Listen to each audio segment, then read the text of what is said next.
Morning, everybody. Hot mess, Momma. Um, this is just an update blog post. It's been one crazy freaking summer. Crazy, crazy. Um, just the so many major things happened, like all at the same time that we had to deal with simultaneously. That my summer series went to poop.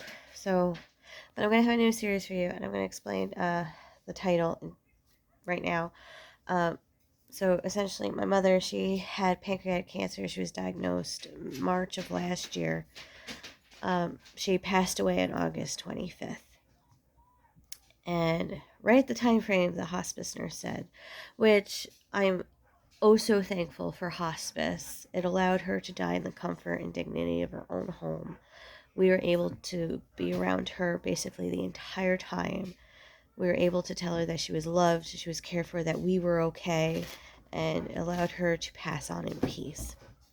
If you're contemplating hospice, I will tell you this, emotionally, it is not easy, but it is good for the patient, and ultimately, it would be good for you too.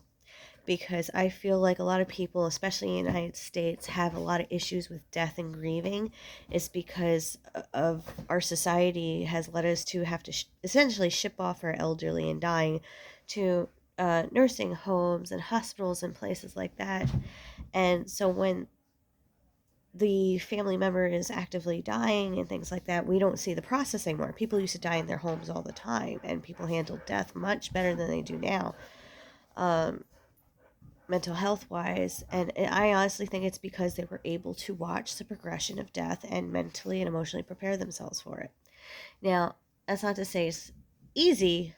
It's not easy. It is emotionally strained, but in the end, I think it is better for everybody involved. So I very much promote having hospice at home if you're able to do so, if you have a dying family member. It also allowed the animals also to know what happened because they know death. They don't understand somebody being shipped out and never coming back. So, um, so my mother passed away, and she actually died the moment I touched down in Washington for my dance teaching certification thing that I had to do. So I like to believe that she made sure that I got there safely. I was where I was supposed to be, and then she let go.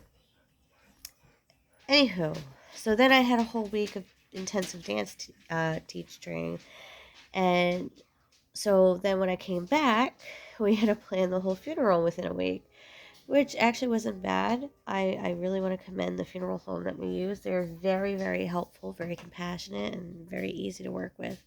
Very straightforward. I didn't feel like he was trying to sell us on anything, which is great.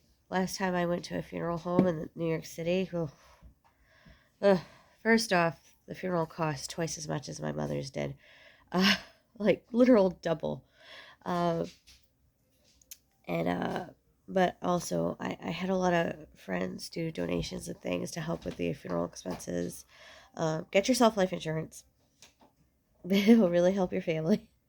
Uh, but also, in the midst of all of that going on, our house has been up for foreclosure for a long time. And finally, the county was going to auction it. And in the midst of all the chaos, a pair of gentlemen came, and I do feel like it was divine intervention. Because they also did not make me feel like they were trying to sell me on something either. They just said straight up, this is our business, this is what we do. We want to hear your situation, and we want to make sure the entire family is involved and all on the same page so there's no arguments afterwards.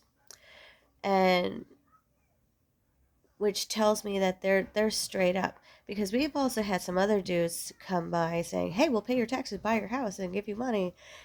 And it felt very vulture-y, very sleazy car salesman-y, but these two guys that came up felt legit, and I could trust them.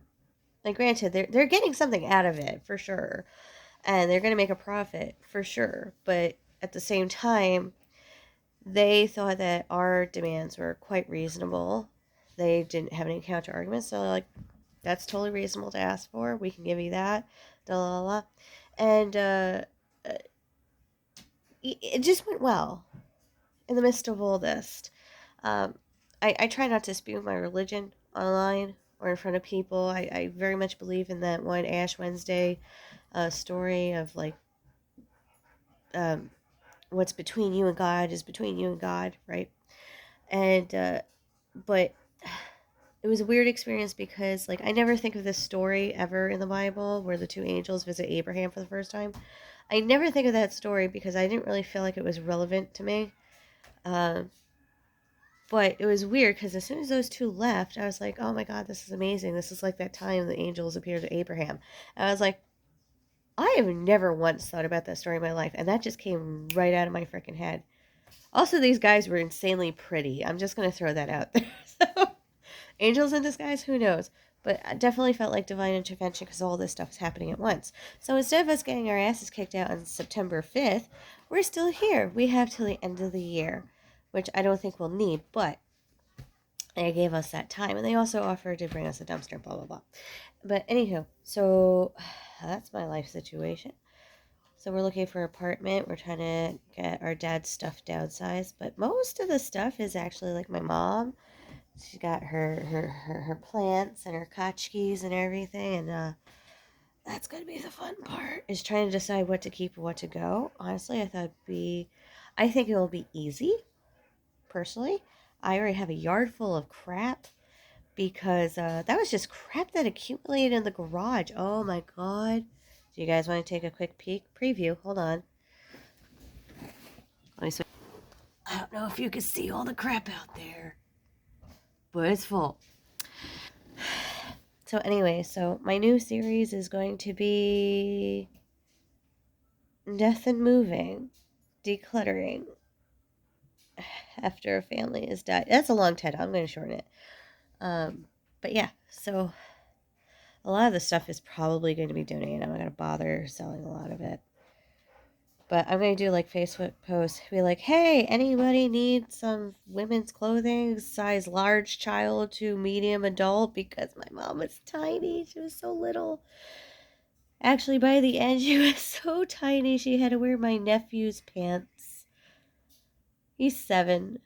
She was a very tiny lady, and she lost like so much mass. In fact, the field director did say she was in her top 5 of tiny and skinniest. So that's a fun fact. She was so small. I am not so small. I'm 5'2" and 200 pounds. So all right, but anyway, okay. That was supposed to be a quick update. Totally wasn't. I rambled on. 8-minute mark. Bye, guys. Thank you for hanging out. I hope you hang out for the series.